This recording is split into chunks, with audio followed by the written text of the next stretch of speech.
సమ్మగా ఉండే చలిపోయింది. సమ్మర్ మొదలైపోయింది. భగభగమనే బాణుడు మబ్బుల చాటు నుంచి బయటకొచ్చేశాడు. పగబట్టినట్లుగా వడదెబ్బ కొట్టేందుకు ఎండలు ఎంట్రీ ఇచ్చేశాయి. టెంపర్ చూపేందుకు టెంపరేచర్స్ రెడీగా ఉన్నాయి. ఇప్పటిదాకా రిలాక్స్ అయింది చాలు.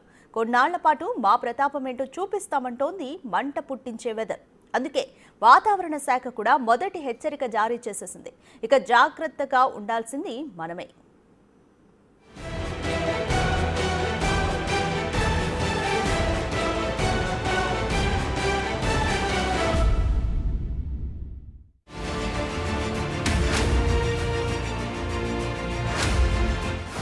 చలి పోయింది, ఎండ మండుతోంది.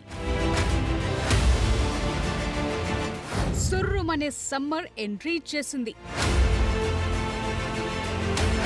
తెలుగు రాష్ట్రాల్లో సూర్యుడి బీట్తో సమ్మర్ హీట్ మొదలైపోయింది. పగటి ఉష్ణోగ్రతలు ఒక్కసారిగా పెరిగిపోయాయి. మొన్నటిదాకా పూటకో విధంగా ఉన్న వెదర్ ఇప్పుడు అన్ని పూటలా ఒకేలా ఉంటోంది. మండుతున్న ఎండలు ఇబ్బంది పెట్టేస్తున్నాయి. వాతావరణ శాఖ ముందు నుంచి హెచ్చరిస్తున్నట్లుగానే టెంపరేచర్స్ భారీగా పెరిగిపోతున్నాయి. పగటి ఉష్ణోగ్రతలపై వాతావరణ శాఖ హెచ్చరికలు జారీ చేసింది. ముఖ్యంగా తెలంగాణలో రాబోయే వారం రోజుల పాటు ప్రజలు అప్రమత్తంగా ఉండాలని సూచిస్తున్నారు. ఉత్తర తెలంగాణలోని జిల్లాల్లో 40 డిగ్రీలకు పైగా ఉష్ణోగ్రతలు నమోదయ్యే అవకాశం ఉందంటున్నారు. దక్షిణ తెలంగాణ జిల్లాల్లో 42 డిగ్రీలపైనే టెంపరేచర్ నమోదయ్యే అవకాశం ఉన్నట్లు అధికారులు అంచనా వేస్తున్నారు. మొత్తంగా ఈ వారం పాటు అధిక వేడితో వడగాలులు వీస్తాయని వాతావరణ శాఖ తెలిపింది.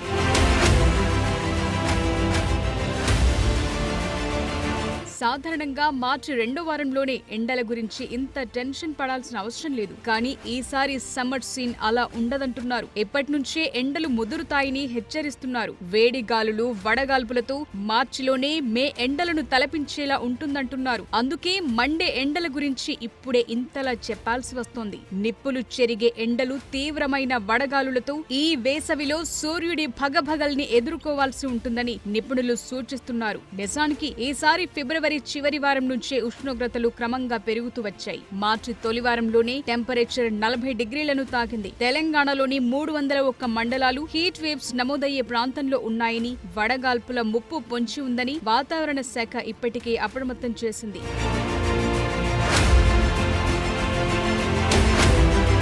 తెలంగాణ ప్రాంతంలో మెట్ట భూములు ఎక్కువగా ఉండడంతో భూమి త్వరగా వేడెక్కుతోందని నిపుణులు చెప్తున్నారు. ఉత్తర తెలంగాణ జిల్లాల్లో మెట్ట భూములు ఎక్కువగా ఉండడంతో అక్కడ అత్యధిక ఉష్ణోగ్రతలు నమోదవుతున్నాయి. దక్షిణ తెలంగాణలోని కొన్ని జిల్లాల్లోనూ ఎండలు తీవ్రంగా ఉంటున్నాయి. అటు ఆంధ్రప్రదేశ్లోనూ అన్ని జిల్లాల్లో ఇదే పరిస్థితి నెలకొంది. ప్రధానంగా రాజస్థాన్ నుంచి వస్తున్న గాలులు తెలుగు రాష్ట్రాల వైపు వీస్తుండటమే వేడి పెరగటానికి కారణమంటున్నారు. సాధారణంగా ఒక ప్రాంతంలో టెంపరేచర్ సాధారణం కన్నా 4.5 డిగ్రీల నుంచి 6.4 డిగ్రీల వరకు పెరిగినప్పుడు గాని, ఉష్ణోగ్రతలు 45 డిగ్రీలు దాటినప్పుడు గాని హీట్ వేవ్ గా పరిగణిస్తారు. ఈ జోన్లు తెలంగాణలోని ఆదిలాబాద్, నిర్మల్, జగిత్యాల, కుమురంభీం, ఆసిఫాబాద్, మంచిర్యాల, పెద్దపల్లి, కరీంనగర్, వరంగల్, మహబూబాబాద్, ములుగు, ఖమ్మం, సూర్యాపేట, నల్గొండ ఉన్నాయి.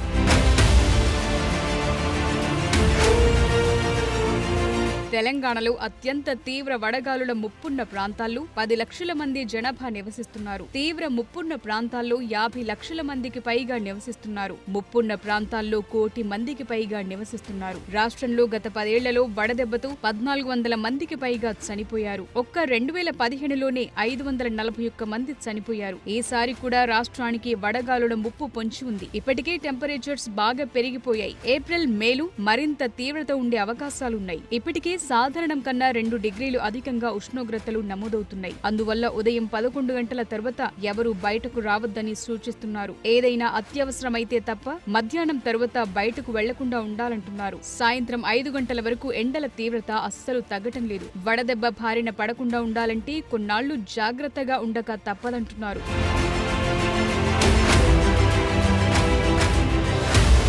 మరోవైపు ఆంధ్రాలోనూ ఎండలు మండిపోతున్నాయి. చాలా జిల్లాల్లో 38 నుంచి 40 డిగ్రీల వరకు ఉష్ణోగ్రతలు నమోదవుతున్నట్లు వాతావరణ శాఖ తెలిపింది. ఉత్తరాంధ్ర, కోస్తాంధ్ర, రాయలసీమ ఇలా ఎక్కడ చూసినా మధ్యాహ్నం 12 గంటల నుంచే ఎండలు గట్టిగా దంచేస్తున్నాయి. దాంతో జనం బెంబేలెత్తిపోతున్నారు. ఇంటి నుంచి బయటకు రాలేకపోతున్నారు. ఇక్కడే ఉక్కపోతతో ఉక్కిరి బిక్కిరైపోతున్నారు. దానికి వడగాలులు కూడా తోడవటంతో రాబోయే రోజుల్లో ఎండల తీవ్రత ఎలా ఉంటుందోనని భయపడిపోతున్నారు. మధ్యాహ్నం తర్వాత రోడ్ల రోడ్లపై జనం పెద్దగా కనిపించడం లేదు. అధిక ఉష్ణోగ్రతలతో అంతా ఇళ్లకే పరిమితమవుతున్నారు.